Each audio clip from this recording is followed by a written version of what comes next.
सद्गुरु श्री ब्रह्म चैतन्य महाराज गोंदवलेकर, इनका प्रवचन 23 मई। भगवान के लिए हम स्वयं को भूल जाएं। तुम अपने को दिन में एक बार भी भूलते हो या नहीं? अभी हम अपने को भूलते हैं, लेकिन विषय वासना के लिए भूलते हैं। तो हम अपने को भूलें, लेकिन विषय के लिए ना भूलें। कभी कभी ऐसा होता है कि कोई आनंद का समाचार सुनते ही हम क्या करते हैं, ये हमारी समझ में नहीं आता। यानी ऐसे समय हमें अपनी देह का भान नहीं होता। वैसे ही दुख का समाचार सुनते ही हम अपने को भूल जाते हैं।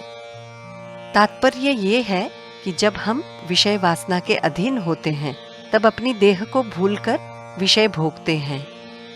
वैसा ही क्रोध के समय होता है। विषय वासना के लिए देह को भूलना हमेशा बुरा ही होता है, किंतु भगवान के लिए यदि हम अपने को भूलें तो वो अत्यंत उत्तम है। भजन करते समय अपना देह भाव भूल कर भजन करें। अभी हम ऐसा नहीं करते। भजन गाते हुए यदि ताल में कोई गलती हुई तो तुरंत हमें क्रोध आता है। इसका मतलब कि हम भजन में एकाग्र नहीं हैं, विषय में व्यग्र हैं। अतः वो हमारा सच्चा भजन नहीं होता। अतः भजन करते समय मैं भगवान के सामने हूं और वो और मैं, इसके सिवाय यहाँ कोई नहीं है, ऐसा मानकर भजन करें और वैसी आदत डालें। तभी देह भाव भूल जाना संभव है। गृहस्थी में मैं कौन हूं ये बिना भूले गृहस्थी करनी चाहिए। मतलब कि बिना विषय के अधीन हुए गृहस्थी करनी चाहिए। स्वयं को याद रखकर गृहस्थी करें तो वो हमारे लिए बाधक नहीं होगी। व्यवहार में काम, क्रोध, लोभ आदि सब ठीक हैं, लेकिन हमें उनके वश में न होकर उन्हें अपने वश में रखना चाहिए। तब देह भाव अपने आप नष्ट हो जाएंगे। लेकिन ये सब सदने के लिए परमेश्वर की शरण जाना ही एकमात्र उपाय है, और शरणागत होने के लिए उसके नाम स्मरण में रहना ही एकमात्र उपाय है।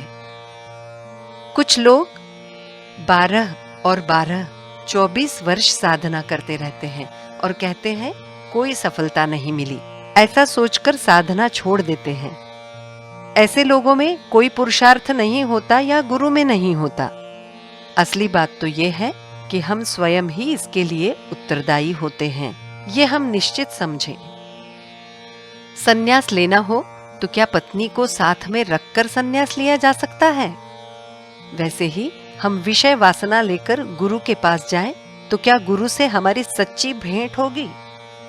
अर्थात नहीं होगी। तो इसलिए गुरु जो साधन बताएंगे वो पहले करें, तब चित्त शुद्ध होगा। उसके बाद गुरु से सच्ची भेंट होगी। तब हम उनसे सच्चा समाधान मांगे। सत्य संतोष जब होता है तब कुछ भी मांगने की इच्छा शेष नहीं रहती। तब बाकी क्या रहता है? तब गुरु जिस स्थिति में रखता है उसी में पूर्ण संतोष हो जाता है। देह भोग की इच्छा ही नहीं रहती, उसकी कोई बिसात नहीं रहती। तब उससे ऊबने की नौबत ही नहीं रहती। परमात्मा के स्मरण में ही विषय का विस्मरण है। जानकी जीवन स्मरण जय जय राम।